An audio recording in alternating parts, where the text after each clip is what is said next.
Ама виж, за нея това е шега между другото. Така че нещо прави тя не го възприема като нещо сериозно. Ако не им забравят, те ще го забравят. Сега е на времето не ще се ги отучвали. Намажат ръце.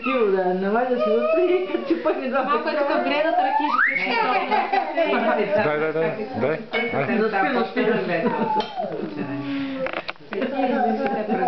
Аз съм ти разправила на дядото и бабичката.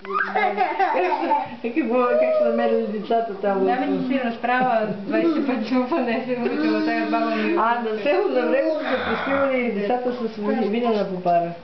Свети, махни ръката от устата, не е хубаво така. Нека имат такива тръбите и това, ако не го намажа с нещо. И сега. Добре, така. Ма те знаеш, че може да е смъртно. Ама не трябва да кажеш да се вика. Ама ще си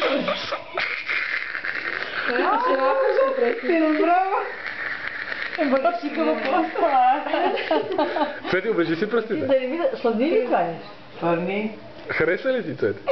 Не, нали? Няма да се Ама защо не се смееш? Аз се смей. Смей се пак, нали ти беше смешно? Защо не се смееш? Нещо като се обърна шегата за нея. А какво е това, Цвети? Ракия? Ракия, така. Ти обичаш ли ракия? Пръстите ракени. Горчива, кисела. Ама другото не е намазано.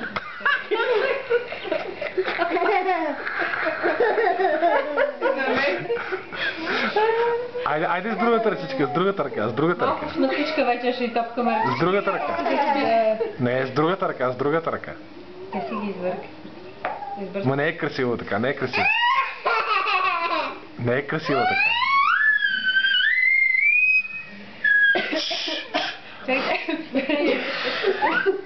Стига се всеки да На моята количество му